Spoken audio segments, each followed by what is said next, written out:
प्रिय साथियों, क्या किस्मत पहले से लिखी होती हैं या हमारे कर्म उसे बदलने की ताकत रखते हैं? ये सवाल हर किसी के मन में कभी न कभी ज़रूर उठता है। कुछ लोग किस्मत को भगवान का वरदान मानते हैं तो कुछ लोग इसे बहाना बना लेते हैं अपनी असफलताओं को छिपाने के लिए। लेकिन सच क्या है? क्या मेहनत और धैर्य से किया गया प्रयास क्या किस्मत की दिशा को बदल सकता है? आज के इस कहानी में हम इसी सवाल को तराशने की कोशिश करेंगे। एक ऐसी प्रेरणादायक कहानी, चाहे किस्मत कैसी भी हो, असली चाबी हमारे हाथ में होती है, कर्म और विश्वास की। तो चलिए बढ़ते हैं उस मोड़ की ओर जहाँ किस्मत और मेहनत की टक्कर होती है।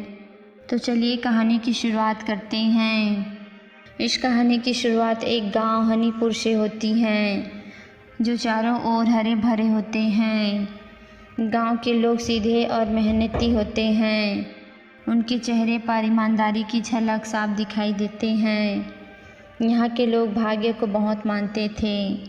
वे अक्सर कहते थे, जो किस्मत में लिखा है वही मिलेगा।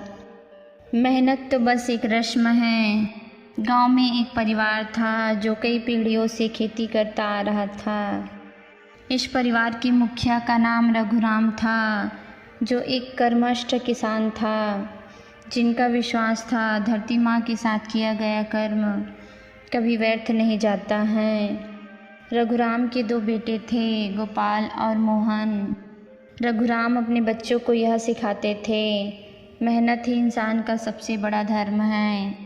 बेटा, बीज बोने के बाद अगर उनका धैर्य से देखभाल करो तो एक दिन वह पेड़ बनकर फल जरूर देगा।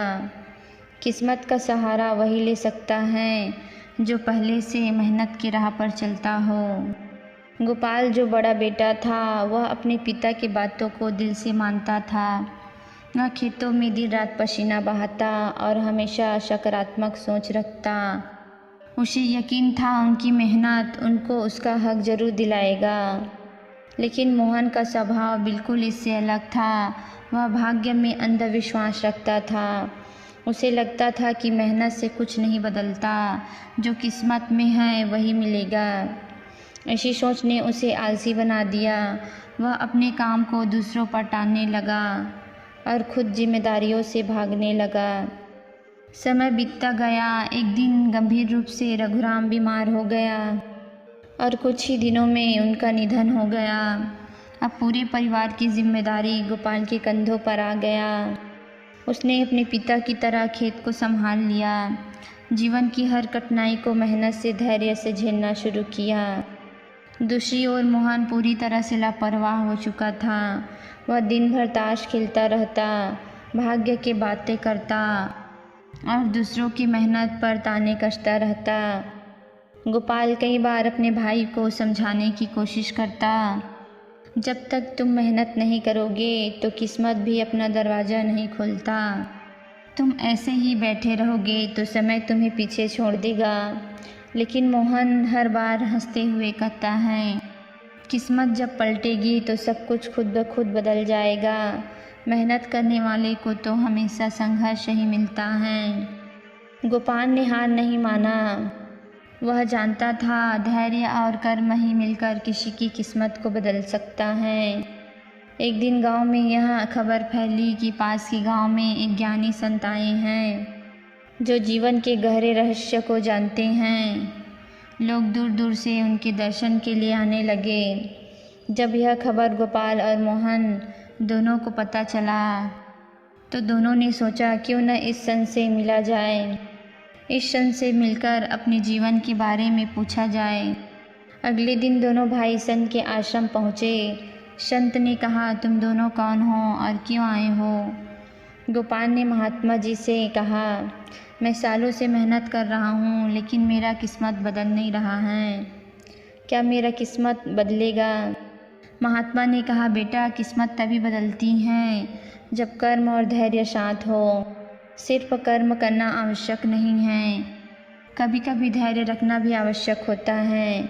इसके बाद मोहन ने बात को आगे बढ़ाते हुए कहा, महात्मा जी, मैं मोहन हूँ, गोपाल का छोटा भाई। मुझे यकीन है कि मेहनत ही इंसान की किस्मत को बदलती है। मैंने मेहनत नहीं की, लेकिन मुझे लगता है मेरी किस्मत मुझे बिना मेहनत के सब कुछ देगा। क्या यह सच है? महात्मा ने कहा, मोहन, किस्मत का खेल तुम्हें कुछ समय के लिए सफल बना सकता है, लेकिन तुम इसे सही दिशा में नहीं संभालते तो वह सफलता भी तुम्हारे हाथ से निकल जाएगा। फिर महात्मा ने कहा, मैं तुम्हें 2 कहानी सुनाता हूँ। पहली कहानी एक राजा की और दूसरी एक ब्राह्मण की है। महात्मा ने कहानी शुरू किया। बहुत समय पहले की बात है। एक राज्य में एक राजा था जिनका नाम अशोक था। उनकी किस्मत हमेशा उनका साथ देता था। हर चीज़ में वे सफल होता और उसकी प्रजा उसको भगवान के रूप में पूजता था। लेकिन एक दिन उसका किस्मत बदल गया। राजा के राज्य में आक्रमण हुआ और वह युद्ध में हार गया। राजा सोच में पड़ गया, आखिर उसकी किस्मत ने उसका साथ क्यों छोड़ दिया। उसने एक साधु से जाकर पूछा, महाराज, मेरी किस्मत हमेशा मेरे साथ देता था, लेकिन मुझे अब क्या हो गया है? महात्मा ने कहा, राजन, किस्मत एक जैसा नहीं रहता। यह एक पहिया है जो ऊपर भी ले जाता है और नीचे भी। तुम्हारी किस्मत ने तुम्हें सफलता दी, लेकिन तुमने उनका अहंकार कर लिया, इसलिए अब वे पहिया नीचे की ओर मुड़ा है। लेकिन तुम सच्चे मन से फिर से कर्म करोगे तो यह पहिया ऊपर की ओर लौटेगा। राजा ने साधु की बात मानी और अपना अहंकार छोड़कर कर्म में लग गया। धीरे धीरे उसकी किस्मत फिर से बदल गया। वह फिर से राजा बन गया। महात्मा ने कहा, इस कहानी से हमें यह समझना चाहिए, किस्मत का खेल एक चक्र है जो कर्म और धैर्य से चलता है। फिर महात्मा ने दूसरी कहानी सुनाना शुरू किया। एक गांव में एक गरीब ब्राह्मण था। वह बहुत ही निर्धन था, लेकिन उसकी आस्था अपने कर्मों में अटूट था। वह दिन रात मेहनत करता, लेकिन उसकी किस्मत उनको सफलता नहीं दिलाता था। एक दिन ब्राह्मण ने भगवान से प्रार्थना किया, हे भगवान, मैंने जीवन भर मेहनत किया, फिर भी मेरा किस्मत क्यों नहीं बदल रहा है।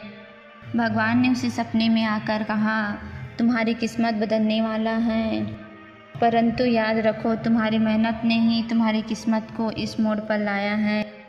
थोड़ा धैर्य रखो। ब्राह्मण ने भगवान की बात मानी और धैर्य के साथ अपना कर्म करता रहा। कुछ समय बाद उसे एक अनोखा अवसर मिला। एक राजा उसके कर्म से प्रभावित हुआ और उसे अपने दरबार में मुख्य पंडित बना लिया। ब्राह्मण की किस्मत बदल गया, लेकिन उसने कभी भी अपने कर्म को नहीं छोड़ा। महात्मा जी ने कहा, इस कहानी से यह सीखने को मिलता है कि किस्मत बदलने में समय लगता है, लेकिन कर्म का साथ कभी नहीं छोड़ना चाहिए। फिर महात्मा ने कहा, गोपाल, तुम्हारी मेहनत सही दिशा में जा रही है। मोहन, तुम्हें यह समझना होगा, किस्मत का सहारा कभी भी स्थायी नहीं होता है। अगर तुम किस्मत के भरोसे रहोगे तो कुछ नहीं करोगे। जब वह तुम्हारा साथ छोड़ेगा तो तुम्हारे पास कुछ नहीं बचेगा। गोपाल ने कहा, महात्मा जी, मुझे समझ आ गया कि धैर्य और कर्म ही किस्मत का असली साथी हैं। मैं अपनी मेहनत को ईमानदारी से करता रहूँगा। मोहन ने कहा, महात्मा जी, क्या मेरे पास अभी भी समय है कि मैं अपनी आदत बदल सकूं? महात्मा ने कहा, मोहन, समय हमेशा मौजूद है। अभी भी तुम अपने कर्म को सुधार सकते हो।